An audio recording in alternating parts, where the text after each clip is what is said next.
Baik, bismillahirrahmanirrahim. Assalamualaikum warahmatullahi wabarakatuh. Halo Sobat PKN, perkenalkan nama saya Muhammad Lutfi Amrullah.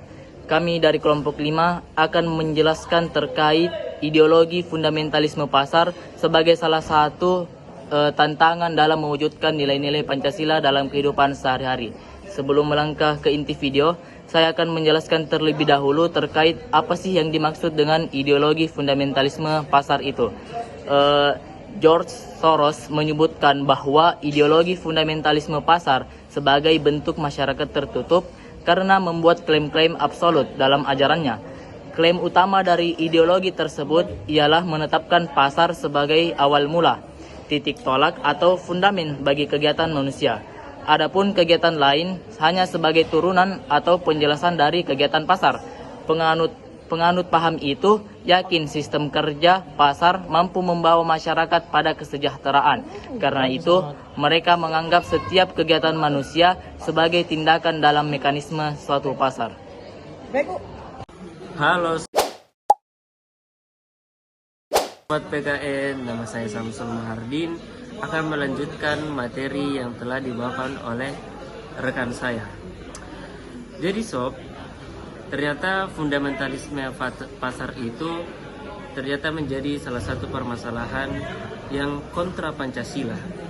Lalu bagaimana nilai-nilai yang terkandung dalam Pancasila dapat menjadi panduan dalam mengatasi permasalahan ini? Nah, kita pindah ke nilai sila pertama, yaitu ketuhanan yang Maha Esa. Nilai dari sila ini menekankan pada kepentingan spiritual dan moral yang mengarahkan kepada kehidupan ekonomi, di mana nilai ini menekankan bahwa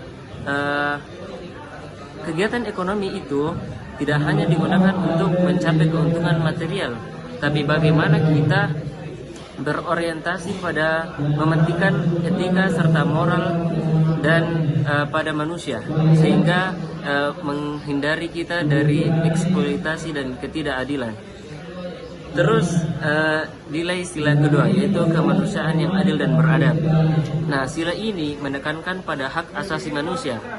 Dalam fundamentalisme pasar itu tidak dikenal adanya keadilan antara kesetaraan dalam mencapai suatu pekerjaannya, termasuk hak asasi terhadap upah dan bagaimana memanusiakan manusia. Kemudian sila yang ketiga itu persatuan Indonesia. Nah, dengan adanya fundamentalisme pasar ini yang menyebabkan ketimpangan antara si kaya dan si miskin, itu menyebabkan disintegrasi antar masyarakat. Nah, sila ini menekankan pada bagaimana kita menyatukan masyarakat atau kebijakan ekonomi yang tidak menyimpang dan saling bermanfaat bagi semua masyarakat. Kemudian yang sila keempat itu kerakyatan yang dipimpin oleh hikmat kebijaksanaan dalam permusyawaratan dan perwakilan, itu menekankan pada keputusan-keputusan ekonomi itu tidak hanya bisa diaspirasikan oleh elit ekonomi, tapi bagaimana orang-orang yang berada di bawah, kalangan masyarakat menengah ke bawah itu juga bisa menyampaikan apa yang mereka rasakan. Kemudian sila yang kelima, yang terakhir itu keadilan sosial bagi seluruh rakyat Indonesia. Ini adalah inti kritik terhadap fundamentalisme pasar yang terjadi karena fundamentalisme pasar ini mengakibatkan terjadinya ketidakadilan antara ketimpangan antara si kaya dan si miskin, di mana sila ini menekankan bagaimana kita itu menerapkan keadilan kepada ekonomi yang tidak bisa terjangkau atau masyarakat rendah dengan memberikan keadilan seperti kebijakan dan subsidi. Nah, itulah bagaimana Pancasila bisa menekankan atau membuat menjadi solusi terhadap fundamentalisme pasar yang bermanfaat. Selanjutnya, Sila keempat. Sila keempat berbunyi, kerakyatan yang dipimpin oleh hikmat kebijaksanaan dalam permusyawaratan perwakilan. Sila keempat menekankan pentingnya demokrasi ekonomi, yang dimana keputusan-keputusan dalam ekonomi dibuat dengan melibatkan partisipasi aktif dari rakyat, bukan hanya didikte oleh pasar atau elit ekonomi. Dalam mengatasi fundamentalisme pasar, kebijakan ekonomi yang berpihak pada rakyat harus melalui musyawarah yang melibatkan berbagai pemangku kepentingan, termasuk buruh, pengusaha, dan pemerintah. Sehingga dengan itu akan tercipta keseimbangan antara kepentingan pasar dan kepentingan masyarakat luas. Selanjutnya, sila kelima. Sila kelima berbunyi keadilan sosial bagi seluruh rakyat Indonesia. Sila kelima merupakan inti dari kritik terhadap fundamentalisme pasar. Ekonomi pasar yang tidak terkendali seringkali menghasilkan ketimpangan yang sangat tajam antara yang miskin dan yang kaya. Nilai keadilan sosial menuntut agar sumber daya dalam ekonomi didistribusikan secara merata sehingga seluruh masyarakat, terutama yang lemah dan terpinggirkan, mendapatkan kesempatan yang sama untuk berkembang. Kebijakan redistribusi kekayaan, jaminan sosial, dan perlindungan terhadap sektor-sektor yang rentan harus diperkuat untuk menghindari dampak buruk pasar bebas yang tidak teratur.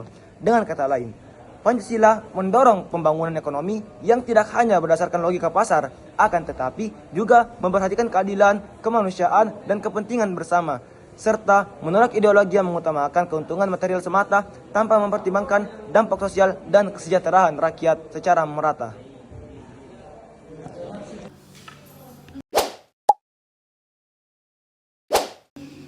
Selanjutnya, adapun implikasi dan ciri khas dari fundamentalisme pasar. Yang pertama, keberpihakan pada pasar bebas. Fundamentalisme pasar menekankan pada keyakinan bahwa pasar bebas dengan sedikit atau tanpa intervensi pemerintah adalah cara terbaik untuk mengatur ekonomi. Yang kedua, pengabaian aspek sosial. Dalam pendekatan ini, seringkali ada pengabaian terhadap aspek sosial, seperti kesejahteraan sosial, kesetaraan, dan keadilan. Yang ketiga ialah minimnya regulasi. Fundamentalisme pasar umumnya menganggap bahwa regulasi pemerintah harus diminimalisir. Para penganutnya percaya bahwa semakin sedikit regulasi, maka akan semakin baik pasar dan berfungsi dan berinovasi. Yang keempat, privatisasi dan deregulasi, yang mana pendukung fundamentalisme pasar sering mendorong privatisasi layanan publik dan deregulasi industri. Yang kelima, penekanan pada kompetisi. Ada keyakinan kuat bahwa kompetisi adalah mekanisme terbaik untuk mendorong inovasi dan efisiensi. Dan yang terakhir ialah dampak negatif. Pendekatan ini seringkali mengabaikan dampak negatif dari pasar bebas, seperti peningkatan ketimpangan sosial dan ekonomi, kerusakan lingkungan, dan pengabaian hak-hak dalam pekerja. Dalam praktiknya, fundamentalisme pasar dapat menghasilkan ketimpangan yang signifikan, ketidakstabilan ekonomi, dan kerusakan sosial. Oleh karena itu, banyak argumen menekankan perlunya keseimbangan antar prinsip dan intervensi pemerintah untuk mengatasi masalah-masalah yang timbul dan memastikan bahwa pembangunan ekonomi tidak mengorbankan kesejahteraan masyarakat dan keberlanjutan lingkungan. Di sini saya akan menjelaskan kesimpulan dari materi yang telah dijelaskan oleh teman saya, yaitu ideologi fundamentalisme pasar yang mengedepankan pasar tanpa memperhatikan dampak sosial, bertentangan dengan nilai-nilai Pancasila. Pancasila menawarkan panduan untuk yang pertama, ketuhanan yang Maha Esa yang dimana mengingatkan etika dalam berekonomi. Yang kedua, kemanusiaan yang adil dan beradab yang memprioritaskan hak asasi manusia dan keadilan distribusi. Yang ketiga, persatuan Indonesia yang dimana mendorong kebijakan ekonomi inklusif. Yang keempat, kerakyatan yang dipimpin oleh hikmat kebijaksanaan dalam permusyawaratan perwakilan yang mengharuskan rakyat berpartisipasi dalam keputusan ekonomi. Dan yang kelima, keadilan sosial bagi seluruh rakyat Indonesia yang dimana memastikan redistribusi kekayaan dan perlindungan bagi yang rentan. Dengan demikian, Pancasila dapat mengatasi dampak negatif fundamentalisme pasar dengan menekankan keadilan sosial dan kesejahteraan bersama.